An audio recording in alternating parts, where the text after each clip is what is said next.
This right here, guys, is the Samsung Galaxy Z Fold 6. And I know the Z Fold 7, it's a new thing, it's what everyone's talking about, but how has this device held up in the past year?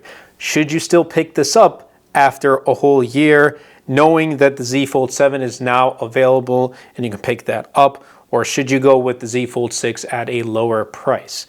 I want to share with you guys my experience of using this device for the past year because it's been good. And towards the end of the video, I'll answer the question, should you pick this up or should you go ahead and buy the Z Fold 7? So let's start things off with the design. So I really like it. I like this design. It's got that more boxy feel to it, and it's the smallest foldable of the three foldables I've used so far from Google, Samsung, and OnePlus. Again, I'm not talking about Z Fold 7 because that is larger. This one is the smallest of the three with the Pixel 9 Pro Fold and the OnePlus Open. But having these flattened sides, it feels more in line with the Galaxy S series. And this device in hand still feels really great to hold. And even though it may feel a little bit sharp when you're holding it, it may dig into the palm of your hand, the general look and aesthetic of this phone is still really premium, and it feels really light to hold in the hand. So you really can't go wrong with it. Inner display is great. It gets super bright. Yes, you can see the crease even right now on video, but I'll put it this way. Outside this video, when I'm using it on a normal day-to-day basis, I don't really notice the screen, or not the screen. I notice the screen obviously because I'm using it, but I don't notice the crease at all. It doesn't get in the way of how you use the phone, at least not for me. And for many people that I know who use a foldable, they don't care about the crease because it doesn't bug them. It doesn't get in the way. You get used to it. But if you are really concerned about the crease, then first of all, try it out in person, see how it is. And if you don't like it, then move on. Foldable may not be right for you at this time. And hopefully when the foldables come to a complete flat display with no crease, then you'll kind of make a return. But right now this has a crease. It's subtle, but it's there and it doesn't bug me. If it bugs you, that's really on you. That's all I have to say about that. Now the speakers, again, I've talked about in past videos, but they're not the greatest and I kind of wish they were better, but they are not. So if speaker quality is a concern for you, you may want to think twice. Again, you want to try out these things because you may like the speaker quality. I sure don't like it, but you may like it. So again, try it out in person.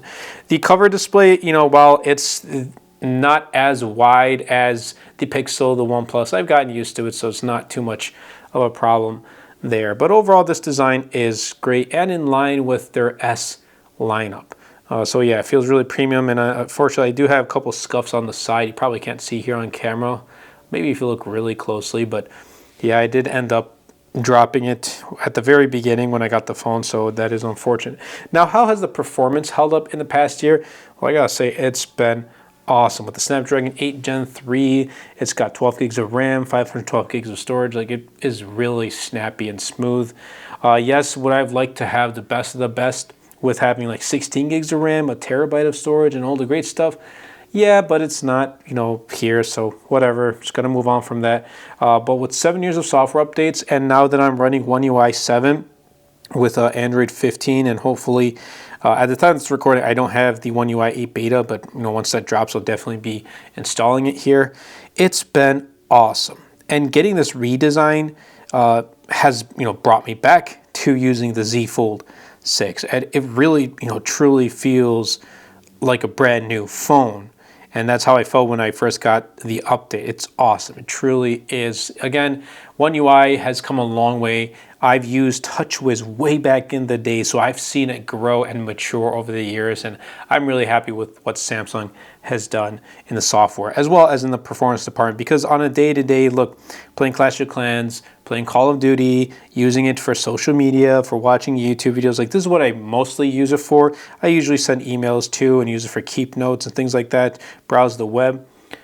I've had no problems, no issues, no stutters, no lags, none of that stuff.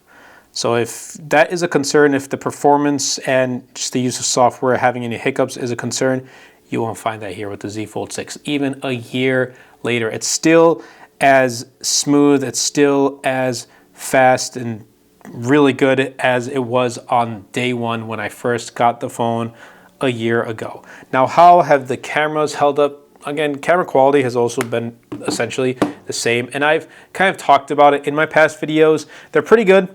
They're not ultra quality, which I wish they were, and hopefully we'll get that one day with old foldables, not just like one certain foldable. Old foldables will come to that, and that's obviously moving on with, I have to test the Fold 7 at the time of this recording. I have not tested it, so I have yet to test the Fold 7 and to try it out when it does come out, but so far it's looking to be really good. But again, I have to try it out. The quality here is good. It's got 12 megapixel ultra wide. It's got a 50 megapixel main as well as a 10 megapixel 3x.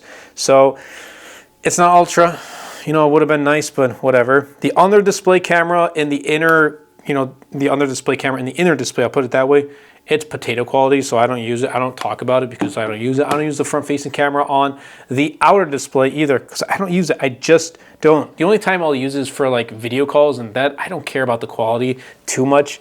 It's all like it gets the job done. I'm not looking for 4K quality or anything like that when I'm video calling. If I have good connection, it's getting good quality. That's all I have to say. Like, I don't really care about how well the quality is, as long as it just suffices the necessary means of, being able to video call without any problems. And that kind of more so ties into my internet connection. But that's really what I have to say about the front-facing cameras. Now, the Fold 6, how will it hold up in the next couple of years? It'll be just fine. If camera is not a main concern for you and you're eyeing the Z Fold 6, then yeah, this could be a good phone for you. But if this is a phone that you already have or you're looking to pick up and you also are considering making content, because I like to add this segment into the camera department because that's where I stemmed out from. I started making content using an LG G3 back in 2014. This is more than capable. With the photos and videos, I think you're going to get some really great stuff to start making content. And you just got to be unique. You just got to be unique and you got to be yourself, and you'll start seeing growth from there. But the important thing is to just take the photo, take the video, and upload, and the rest will happen. Just consistency. So that really I want to say about that. But let's move on to the battery life. The battery life has been pretty good over the past year. I haven't really seen any degradation in the battery department too much. It's been all right. Definitely does last me all day, but that's like if I'm being kind of light on it. I'll put it that way. When I use it like a little more heavy usage, I'll say, with consistently using it for social media, for browsing the web, updating my YouTube business and things like that, then yeah, I'm gonna have to charge it. But I don't really mind too much because I have chargers everywhere. At my desk when I'm at home. If I'm in the living room, I have wireless chargers, which I have a wireless charging case here from Thinborn. I'll be leaving a link in the description down below. I have chargers all around my house. I have chargers all around in my car, and wherever I go, I usually have chargers with me. So it's like I don't really need to worry about charging it if it runs out of juice, but it's like I don't like consistently needing to have to charge it or having to worry about it. So that's just one of the issues. So if battery is a concern for you, if you're a heavy user, then you may want to reconsider. But if you're fine with it, then go right ahead. You pick up the Z Fold 6. It may be decent for you. Charging speeds though, that's also a concern. Like charging speeds are not the fastest either. So Samsung, gotta do something with your charging speeds because that your competitors are doing much better and you're kind of slacking. So hopefully we'll see some improvements there. But let's quickly head into the pricing now. With the Z Fold 7 being available, it's like this is definitely going to drop in price, and I would definitely consider if it drops well below $1,000, which it is a possibility. Now that it's not going to be the latest Fold from Samsung anymore, especially if you find this like used, you can definitely find it under $1,000, which I think is going to be a great buy. So it really ultimately comes down to the deal you can find. So do keep that in mind. And this phone will continue to go on sale, whether it's like on Amazon or Samsung's website, or if you can find it like on Facebook Marketplace or any like used markets, then yeah, you're definitely going to find this at a really great price. But just to wrap things up overall about this phone in the past year, I've enjoyed it, and I'm really excited with the Z Fold 7. And Samsung has, for the most part, at least from what I can tell, is listening with the Z Fold 7, updated cameras, updated display. So we're gonna have some fun with the Z Fold 7 when I do get my hands on it. I really want to test out the battery life. How well does that perform too? So we'll see. So stay tuned to the channel. Subscribe if you haven't already, because lots of Z Fold 7, Z Flip 7 content is coming very soon. But to answer the question, should you pick this up? Yes and no.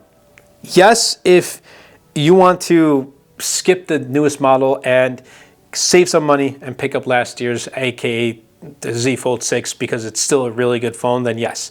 No, if you just really want the Z Fold 7 and you want to pay that premium price and get it brand new on day one, then yes. Or then no, don't pick up the Z Fold 7. So you really have to, it really depends on you, the viewer or the customer who is going to potentially purchase a Z Fold 6 or wants to. You have to know whether you really just want to skip a year, because we're at a point where devices are so good we don't need to have the latest and greatest. And if you have the Z Fold 6, don't pick up the Z Fold 7, because this phone is still so good, it's going to last you for years to come. You want to have a more substantial upgrade with, like, let's say Z Fold 6 to Z Fold 8 or Z Fold 9 when that does happen.